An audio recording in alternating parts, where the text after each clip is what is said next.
Hello everyone, स्वागत है आपका हमारे इस यूट्यूब चैनल पे। पहले हमने 2 वीडियो अपलोड किए थे रिलेटेड टू इंडियन पॉलिटी। तो आज हम थर्ड वीडियो अपलोड करेंगे। इस वीडियो में हम सारे क्वेश्चंस को कवर करेंगे। पहले वीडियो में हमने किए थे 50 MCQs और आज हम करेंगे 51 MCQ से। इस वीडियो को स्टार्टिंग से लेकर अंत तक जरूर देखिएगा। अगर आप फर्स्ट टाइम इस यूट्यूब चैनल पर विजिट कर रहे हैं तो लाइक कीजिए इस वीडियो को, सब्सक्राइब कीजिए हमारे यूट्यूब चैनल को। Let's get started. Question number 51 की बात करें तो जहाँ पे बात की गई है चेयरमैन एंड मेंबर जो होते हैं स्टेट पब्लिक सर्विस कमीशन के किसके द्वारा अपॉइंट किए जाते हैं, तो ये अपॉइंट किए जाते हैं गवर्नर के द्वारा। तो बात करेंगे अगर यूनियन पब्लिक सर्विस कमीशन की तो इनको अपॉइंट किया जाता है प्रेसिडेंट के द्वारा। तो आंसर क्लियर है आपका, ऑप्शन सी बनेगा जहाँ पे, क्योंकि बात की गई है जहाँ पे स्टेट पब्लिक सर्विस कमीशन की। ठीक है। और अगर सेंटर की बात करें यानी कि यूनियन पब्लिक सर्विस कमीशन की बात करें तो फिर आपका आंसर रहेगा president. Next question, when a state governor dies or resign who normally exercises functional till a new governor is appointed। Question का मतलब ये है कि अगर स्टेट के अंदर किसी गवर्नर की डेथ हो जाती है जहाँ वो रिजाइन दे देता है तो नॉर्मली वहाँ पे जो फंक्शंस होते हैं एज अ गवर्नर के वो कौन उसको फुलफिल करता है। तो बात करेंगे जहाँ पे chief justice of high court करता है, advocate general of the state करता है, secretary general of the governor करता है, जहाँ person designated by the state cabinet. तो राइट आंसर जहाँ पे रहेगा chief justice of high court, chief justice of high court. Centre के केस में आपने देखा होगा जैसे प्रेसिडेंट अपना रेजिग्नेशन देगा वाइस प्रेसिडेंट को, अगर वाइस प्रेसिडेंट और प्रेसिडेंट दोनों वहाँ पे नहीं है या दोनों की सीट जो वैकेंट है फिर वहाँ पे बात करें तो चीफ जस्टिस ऑफ इंडिया जो है नॉर्मली एक्ट करता है एज अ प्रेसिडेंट। ठीक है। तो आंसर रहेगा जहाँ पे option A. Next question, when a financial emergency is proclaimed, जब फाइनेंशियल इमरजेंसी प्रोक्लेम की जाती है यानी कि उसकी घोषणा की जाती है तो क्या होता है। Union budget will not be presented, क्या यूनियन बजट को प्रेजेंटेड नहीं किया जाता है। सैलरी जो अलाउंसेस होती हैं एनी क्लास की आप एम्प्लॉय उसको रिड्यूस किया जा सकता है, या repayment of government debits will stop, या payment of salaries to public servant will be postponed. तो आंसर रहेगा जहाँ पे, आंसर रहेगा आपका ऑप्शन बी। सैलरी और अलाउंसेस होते हैं किसी भी क्लास के एम्प्लॉयज़ के उसको क्या किया जा सकता है, रिड्यूस किया जाता है। कब, जब फाइनेंशियल इमरजेंसी लगती है। फाइनेंशियल इमरजेंसी के बारे में मैंने आपको बताया था आर्टिकल 360 के बारे में इंडियन कॉन्स्टिट्यूशन में मेंशन है। क्वेश्चन नंबर 54, चेयरमैन जो होता है यूपीएससी का उसको कौन अपॉइंट करता है, प्रेसिडेंट करता है, स्पीकर ऑफ लोकसभा करता है, चीफ जस्टिस ऑफ इंडिया करता है या प्राइम मिनिस्टर। सो सीधा सा राइट आंसर जहां पे रहेगा प्रेसिडेंट, राष्ट्रपति के द्वारा अपॉइंट किया जाता है चेयरमैन होता है जो यूपीएससी का। सो आंसर रहेगा ऑप्शन ए। क्वेश्चन नंबर 55, इसमें से कौन सा जो है करेक्ट है regarding the governor of state. ठीक है। तो इसमें ऑप्शन फर्स्ट है आपका ऑल ऑफ द अबव, देख सकते हैं यहाँ पे, he can recommend to the president to impose president's rule in the state, no money bill can be introduce in the state legislature without the prior permission, और he has the power of issuing ordinance when the legislature is not in session. So right answer क्या रहेगा, all of the above. यानी कि ये सारी की सारी चीज़ें जितनी भी आपको जहाँ पे बताई गई है सारी की सारी करेक्ट हैं। प्रेसिडेंट को रिकमेंड कर सकता है गवर्नर प्रेसिडेंट रूल के लिए स्टेट के अंदर। प्रेसिडेंट रूल के बारे में मैंने आपको बताया था, जो भी स्टेट के अंदर इमरजेंसी लगाई जाती है वो आती है आर्टिकल 356 के अंदर, और नेशनल इमरजेंसी आती है आर्टिकल 352 के अंदर। ठीक है। मनी बिल, कोई भी मनी बिल जो है इंट्रोड्यूस नहीं किया जा सकता इन द स्टेट लेजिस्लेचर में without his prior permission, governor की परमिशन के बिना इसको नहीं किया जा सकता।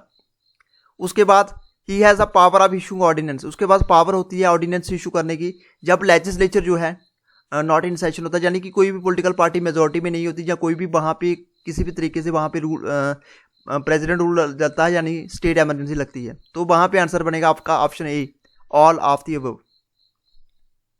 क्वेश्चन नंबर 56, अगर प्रेसिडेंट रिजाइन देना चाहे अपने ऑफिस से या उसको छोड़ना चाहें, ही मे डू हिज राइटिंग, वो किसको लिखेंगे।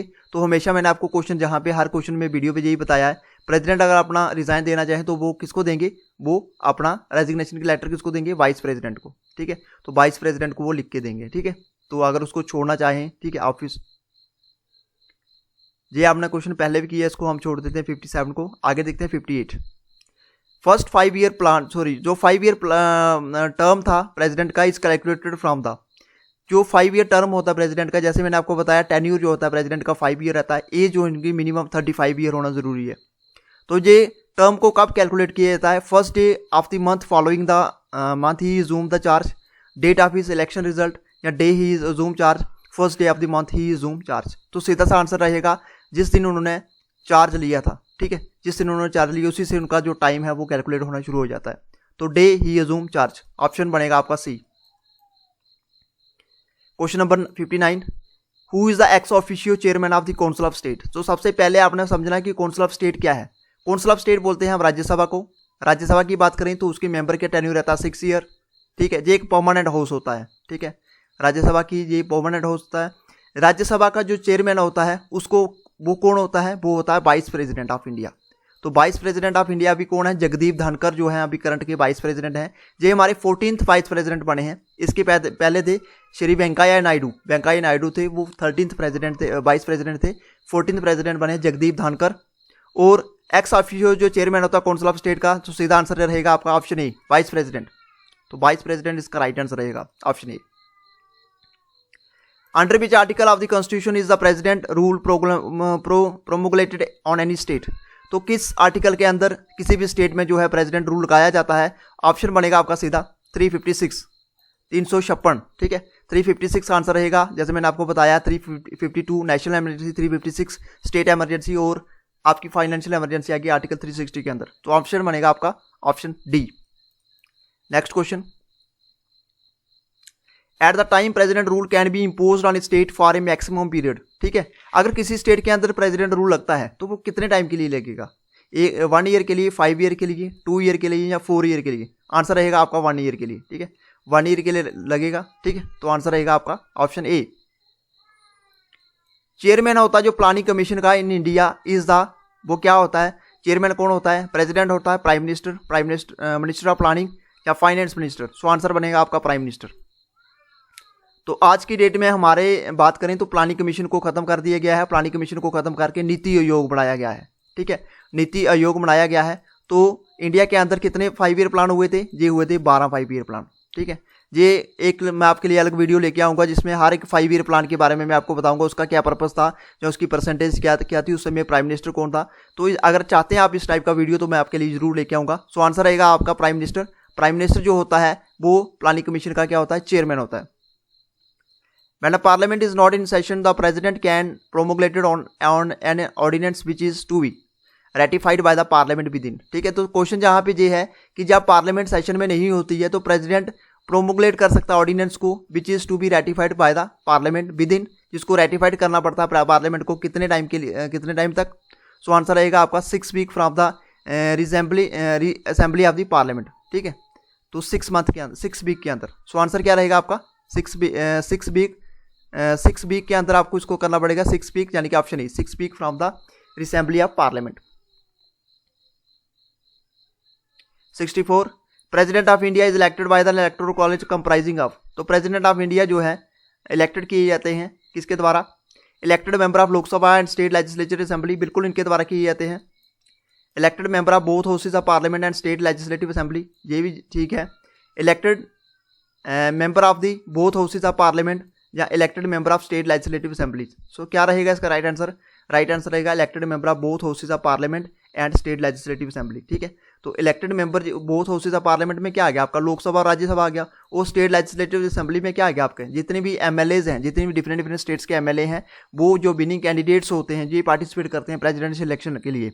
और अगर बात करें जहाँ पे दिल्ली और पुडुचेरी 2 यूनियन टेरिटरी के जो एमएलए होते हैं वो भी पार्टिसिपेट करते हैं, बात करें प्रेसिडेंट इलेक्शंस के लिए, ठीक है। Next question, if the office of the president of India falls vacant within what time should be the next president be elected, ठीक है। एक बार इसका ऑफिस अगर वैकेंट हो जाता है प्रेसिडेंट का तो उसका कितने टाइम के लिए जो नेक्स्ट प्रेसिडेंट जो है उसको इलेक्ट करना चाहिए, ठीक है। कितना टाइम रहता है उसका, 2 मंथ का, 1 ईयर का, 6 मंथ का, या इसके बाद इमीडिएटली। सो आंसर रहेगा 6 मंथ। 6 मंथ का टाइम रहता है। 6 मंथ के अंदर अगर कोई भी प्रेसिडेंट का ऑफिस वहाँ पे वैकेंट रहता है तो उसको 6 मंथ के अंदर उसको फिल किया जाता है।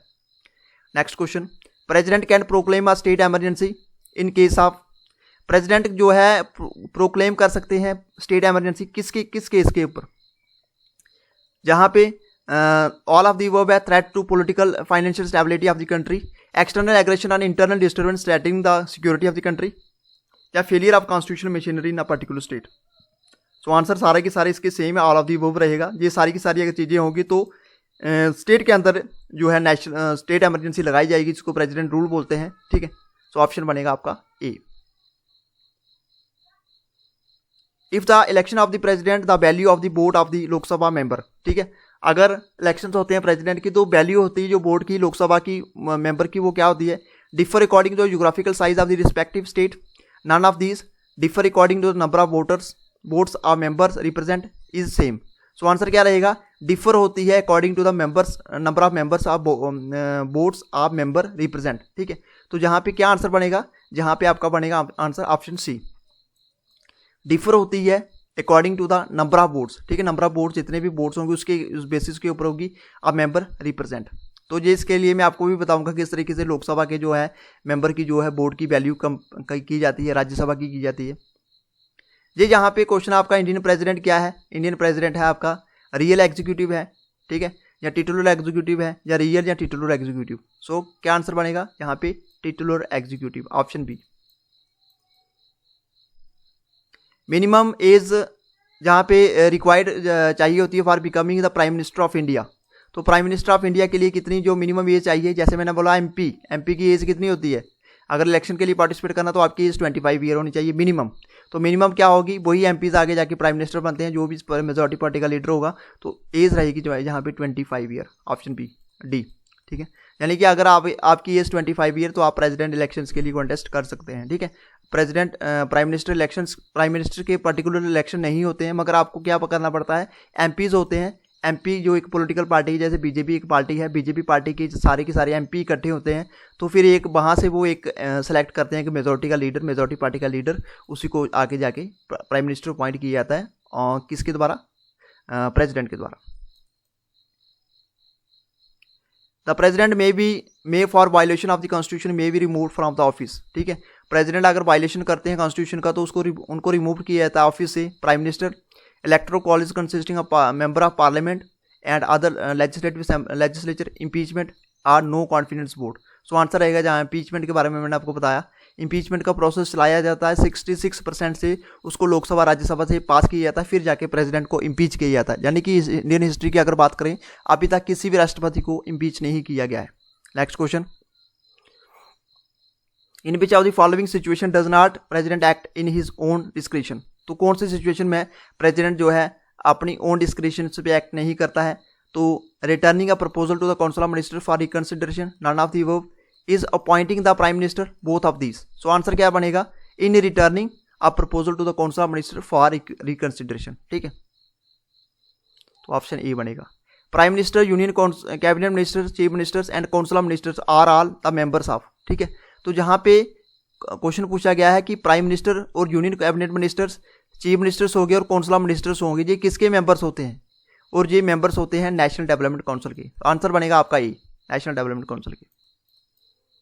Next question, president rule in a state means that the state is ruled by, state किसके द्वारा रूल की जाती है, care taker government, chief ministers nominated by the president, governor of a state, the president directly. तो जहाँ पे कई बार question लोगों के माइंड में आता है कि अगर प्रेसिडेंट रूल किसी स्टेट के अंदर लग रहा है तो वहाँ पे प्रेसिडेंट रूल करते हैं, नहीं, वहाँ पे प्रेसिडेंट रूल नहीं करते हैं, वहाँ पे जो रूल किया जाता है वो गवर्नर ऑफ द स्टेट के द्वारा किया जाता है, ठीक है। तो उसको बोलते हैं, कई बार आप गवर्नर रूल भी बोलते हैं, गवर्नर ऑफ द स्टेट। तो इसका आंसर बनेगा गवर्नर ऑफ ए स्टेट, ठीक है। तो गवर्नर रूल, जिसको कई बार आप गवर्नर रूल भी बोलते हैं, ठीक है। तो गवर्नर रूल यानी कि president rule in a state, इसका मीनिंग ये है कि वहाँ पे किसके द्वारा रूल किया जा रहा है, वो किया जा रहा है गवर्नर ऑफ ए स्टेट के द्वारा। Next question, chief minister of A union territory whenever such a setup exist is appointed by, ठीक है। तो ये किसके द्वारा इनको अपॉइंट किया जाता है, लेफ्टिनेंट गवर्नर के द्वारा, majority party in the legislature, president या प्राइम मिनिस्टर। सो राइट आंसर बनेगा लेफ्टिनेंट गवर्नर, ठीक है। चीफ मिनिस्टर जो होगा यूनियन टेरिटरी के अंदर, whenever such setup exist is appointed by chief minister को किया जाता है लेफ्टिनेंट गवर्नर के द्वारा। स्टेट के अंदर अगर किसी चीफ मिनिस्टर को अपॉइंट किया जाएगा वो किया जाएगा गवर्नर के द्वारा। अगर सेंटर की बात करें, प्राइम मिनिस्टर, सेंटर के अंदर प्राइम मिनिस्टर को, तो इनको अपॉइंट किया जाएगा प्रेसिडेंट के द्वारा। तो इस तरीके से आप देख सकते हैं, बिल्कुल हायरार्की में आपको बता रहा हूँ। Under what article of the constitution of India can be president take over the administration of a state in case of constitution machinery breaks down. इस आर्टिकल के अकॉर्डिंगली जो कॉन्स्टिट्यूशन ऑफ इंडिया के अंदर अगर बात करें तो प्रेसिडेंट टेक ओवर कर सकते हैं एडमिनिस्ट्रेशन को, स्टेट के एडमिनिस्ट्रेशन को, अगर किसी स्टेट के अंदर कॉन्स्टिट्यूशनल मशीनरी जो है ब्रेक डाउन हो जाती है। आर्टिकल 352 है, 343 है, 356 है या 83 है। सो राइट आंसर रहेगा आर्टिकल 356। 356 का आंसर बनेगा option C. Next question, president can make laws through ordinance. President जो है लॉज बना सकते हैं थ्रू ऑर्डिनेंस। जो उसमें आंसर क्या बनेगा, only on subject contain in the concurrent list under no circumstances on certain subject even when parliament is in not in session during the recess of the parliament. So right answer क्या बनेगा, during the recess of parliament उस समय जो president है laws बना सकते हैं, तो can make law through ordinance. So answer क्या बनेगा आपका, आंसर बनेगा D. Which of the following qualification is not essential for the person to become the vice president. इसमें से कौन सी क्वालिफिकेशन जो है नहीं चाहिए आपको वाइस प्रेसिडेंट बनने के लिए। He must be in Indian, उसके बाद he must be qualified to be a member of Rajya Sabha, he must not less than 35 years age, he must be a graduate. तो इसमें से कौन सी क्वालिफिकेशन नहीं चाहिए, तो जहाँ पे सबसे पहले क्वालिफिकेशन जो चाहिए उसके बारे में हम बात करेंगे। इंडियन होना चाहिए बिल्कुल, जो क्वालिफाइड होना चाहिए राज्यसभा के लिए बिल्कुल है। He is not less then, यानी कि उनकी एज 35 ईयर से नहीं होनी चाहिए। ही मस्ट बी ग्रेजुएट, जहाँ पे ये मेंशन नहीं किया गया कॉन्स्टिट्यूशन के अंदर, कहीं भी मेंशन नहीं किया गया है कि जो हमारे वाइस प्रेसिडेंट है उनकी जो क्वालिफिकेशन है वो ग्रेजुएट होने चाहिए। तो आंसर क्या बनेगा, ऑप्शन डी। सो ऑप्शन डी बनेगा इसका राइट आंसर, क्योंकि कहीं भी मेंशन नहीं है कि जो हमारे वाइस प्रेसिडेंट होंगे उनकी क्वालिफिकेशन ग्रेजुएट होनी चाहिए। सो ऑप्शन डी बनेगा। Next question, how many types of emergency have been visualised in the constitution of India.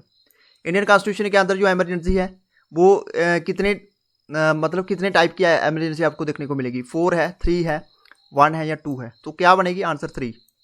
जो जहाँ पे आंसर बनेगा 3। 3 टाइप की इमरजेंसी आपको इंडियन कॉन्स्टिट्यूशन के अंदर देखने को मिलेगी। State emergency, national emergency, financial emergency. State emergency 356, national emergency 352 और फाइनेंशियल इमरजेंसी 360। जी आपको याद रखना, कई बार एग्जाम में क्वेश्चन पूछा जाता है। नेक्स्ट क्वेश्चन, इम्पीचमेंट जो प्रोसीडिंग होती है against the vice president can be initiated. जो इम्पीचमेंट प्रोसीडिंग होती है अगेंस्ट वाइस प्रेसिडेंट, उसको कहाँ पे इनिशिएट किया जाता है, लोकसभा में किया जाता है सिर्फ। Is neither house of parliament, इधर हाउस ऑफ पार्लियामेंट या only in Rajya Sabha. So right answer क्या बनेगा, सिर्फ राज्यसभा के अंदर। ठीक है, सिर्फ राज्यसभा के अंदर जो प्रोसीडिंग है इम्पीचमेंट की अगेंस्ट वाइस प्रेसिडेंट वो स्टार्ट की जाती है सिर्फ राज्यसभा के अंदर। अगर जहाँ पे प्रेसिडेंट होता तो जहाँ पे आपको दोनों हाउस यानी कि किसी भी हाउस में वो उनको किया जाता था, यानी कि लोकसभा राज्यसभा दोनों हाउस से। तो याद रखना आपको, वाइस प्रेसिडेंट की जो इम्पीचमेंट होती है वो हमेशा राज्यसभा के अंदर ही होती है। ठीक है, राज्यसभा में ही होती है। Next question, who appoint the lieutenant governor of Jammu and Kashmir. ठीक है, लेफ्टिनेंट गवर्नर जो जम्मू कश्मीर के उसको कौन अपॉइंट करता है, सीधा सा आंसर सिंपल सा, प्रेसिडेंट। राष्ट्रपति के द्वारा जो है अपॉइंट किया जाता है। जितने भी गवर्नर होंगे, आप लेफ्टिनेंट गवर्नर होंगे जम्मू कश्मीर के अंदर, तो उसको कौन अपॉइंट करेंगे, राष्ट्रपति के द्वारा। ठीक है, जितने भी होते हैं, मतलब जितनी भी अगर बात करें स्टेट के अंदर है गवर्नर है कोई, ठीक है, जो यूनियन टेरिटरी के अंदर गवर्नर, वो सारे के सारे राष्ट्रपति के द्वारा ही अपॉइंट किए जाएंगे। तो करंट में श्री मनोज सिन्हा जो है हमारे लेफ्टिनेंट गवर्नर हैं जम्मू कश्मीर यूनियन टेरिटरी के। Next question, president of India can be removed from his office by. President of India जो है उनको मूव किया जाता है ऑफिस से बाय पार्लियामेंट के द्वारा, चीफ जस्टिस ऑफ इंडिया के द्वारा, प्राइम मिनिस्टर या लोकसभा। सो राइट आंसर क्या रहेगा, पार्लियामेंट। जैसे मैंने आपको इम्पीचमेंट का प्रोसेस बताया था वो पार्लियामेंट से ही होगा, लोकसभा राज्यसभा से होगा। ठीक है, तो आंसर बनेगा option A, option A. Next question, if the president return a bill sent to him for his assent and the parliament once again passes the bill is in its original form then the president. ठीक है, अगर कोई एक bill जो है bill send किया जाता है किसको, प्रेसिडेंट को एसेंट के लिए, उनकी सहमति के लिए। ठीक है, और पार्लियामेंट वंस अगेन उस बिल को वापस से उसको क्या करती है, पास करती है बिल को इन इट्स ओरिजिनल फॉर्म, बिल्कुल सेम करती है। देन द प्रेसिडेंट वापस उनको प्रेसिडेंट के पास भेजा जाता है। तो क्या होगा, can seek the opinion of the supreme court on the bill, gives assent to the bill, can once again return the bill for further reconsideration, या can ask for referendum on the bill.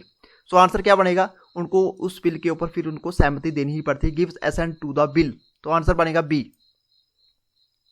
Next question, if the minister loses or no confidence motion then Lok Sabha dissolve, only prime minister and that minister resigns, the whole council of ministers resign, the minister resign. तो answer क्या बनेगा, जब भी कोई minister जब भी जहाँ कोई मिनिस्टर लूजेज यानी कि वो अपना कॉन्फिडेंस वहाँ पे लूज़ करते हैं, जहाँ पे जैसे कोई उनको अंदर सेशन के अंदर बुलाया जाता है कि आप अपनी मेजोरिटी पेश कीजिए कि आपके पास कितने मेंबर हैं, कितने आपके पास एमएलएज हैं या कितने आपके पास एमपीज़ हैं, ठीक है।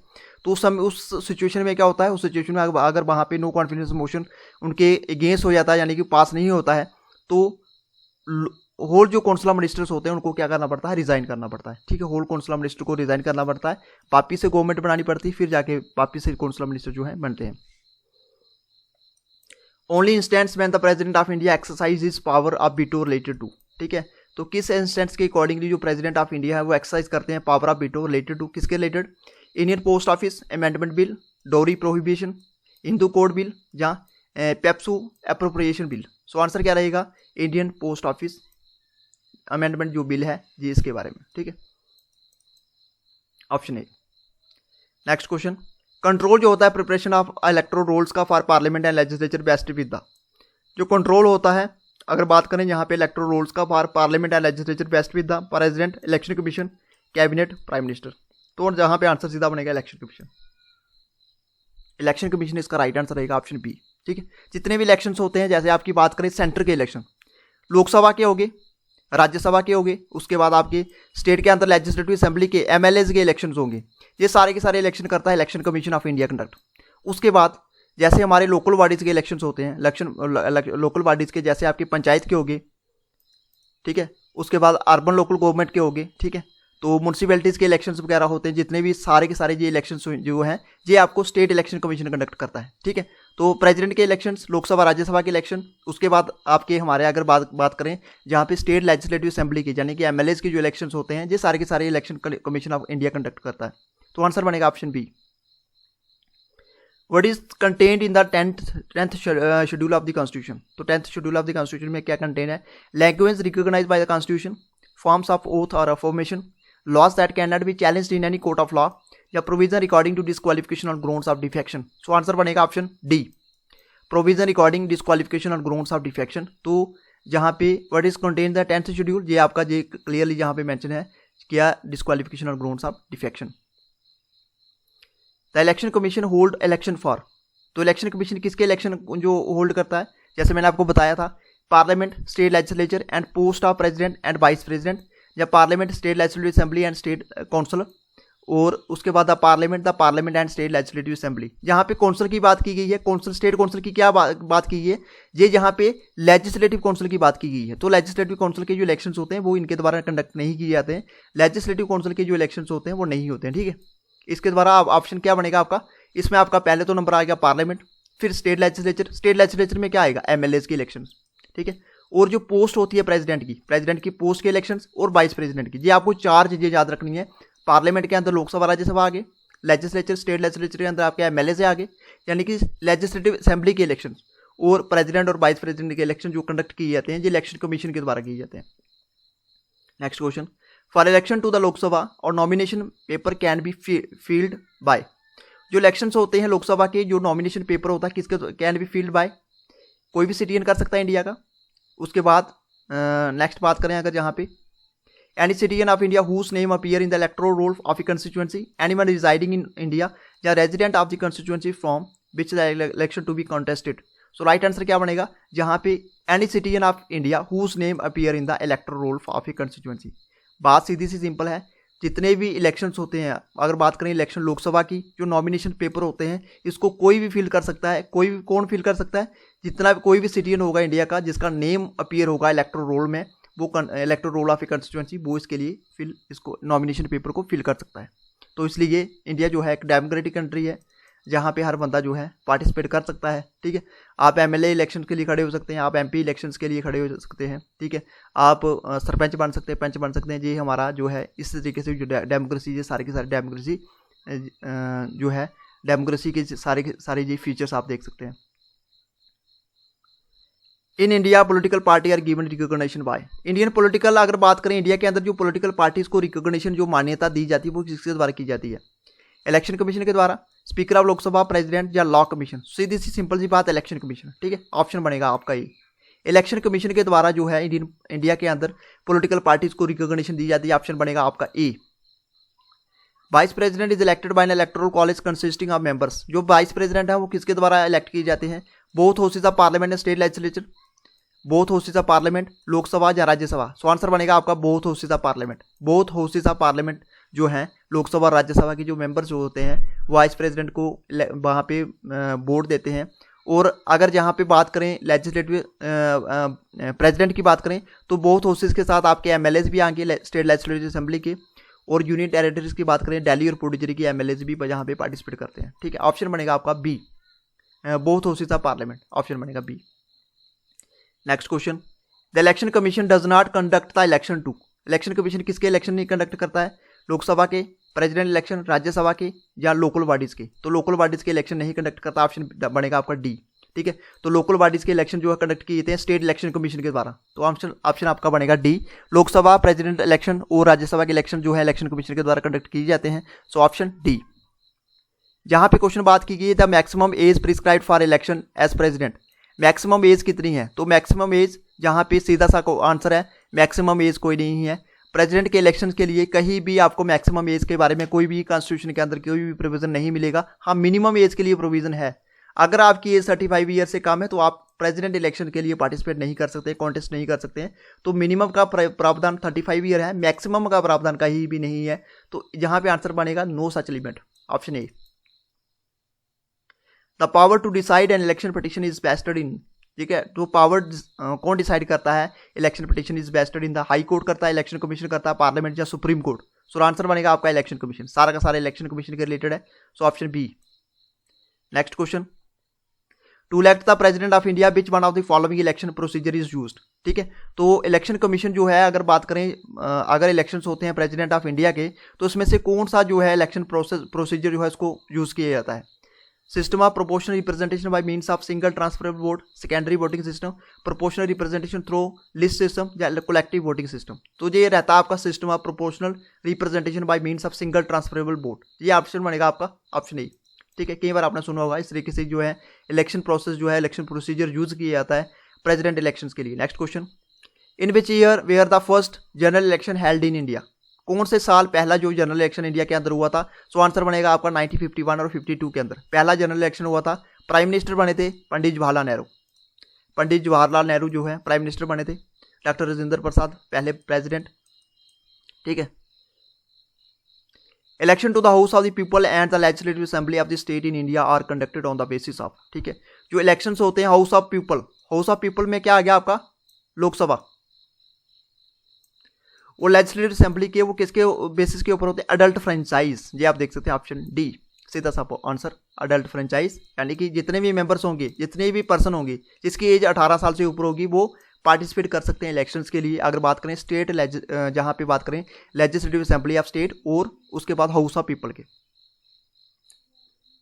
Who appoint the chief election commissioner of India. Chief election commissioner जो होते हैं इंडिया के उसको कौन अपॉइंट करता है? चीफ जस्टिस ऑफ इंडिया करता है, प्रेसिडेंट करता है, प्राइम मिनिस्टर करता है या पार्लियामेंट करता है। सो आंसर बनेगा आपका प्रेसिडेंट। प्रेसिडेंट जो है प्रेसिडेंट के द्वारा चीफ इलेक्शन कमिश्नर को अपॉइंट किया जाता है। ठीक है, which among the following is not the part of the electoral reforms. इसमें से कौन सा जो है इलेक्ट्रोल रिफॉर्म का पार्ट नहीं है? Installation of electronic voting machine, appointment of election commissioner, उसके बाद बात करें registration of political parties, disqualification of the offenders. तो जहाँ पे आंसर क्या बनेगा? जहाँ पे आंसर बनेगा installation of electronic voting machine. ये जो है पार्ट नहीं है इलेक्ट्रोल रिफॉर्म्स का। सो ऑप्शन बनेगा आपका ऑप्शन ए, ये पार्ट नहीं है इलेक्ट्रोल रिफॉर्म्स का। बाकी सारे के सारे पार्ट हैं इसके इलेक्ट्रोल रिफॉर्म्स के। Question number 99, recognition to the political parties accorded by. जो रिकॉग्निशन होती है इलेक्ट्रोल जहाँ पे बात करें पॉलिटिकल पार्टी की अकॉर्डेड बाय किसके द्वारा की जाती है? इलेक्शन कमीशन के द्वारा। ये आंसर देख सकते हैं सारा का सारा, जहाँ पे आंसर बनेगा आपका ये बनेगा इलेक्शन कमीशन के द्वारा। ठीक है, रिकॉग्निशन जो होगी आइडेंटिफिकेशन जी सारी की सारी किसके द्वारा की जाती है? इलेक्शन कमीशन के द्वारा। और आज का हमारा जो लास्ट क्वेश्चन रहेगा ये आप देख सकते हैं जहाँ पे चीफ मिनिस्टर जो होता है स्टेट के अंदर, इंडिया में जो भी चीफ मिनिस्टर होगा स्टेट के अंदर, is not eligible to vote in the president election if क्या होगा? If he is the member of the upper house of the state. Upper house अगर स्टेट का वो मेंबर होगा तो वो वहाँ पे पार्टिसिपेट नहीं कर सकता है। ठीक है, तो अपर हाउस क्या हो गया फ्रेंड्स? अपर हाउस क्या हो गया? अपर हाउस हो गया आपका लेजिस्लेटिव काउंसिल।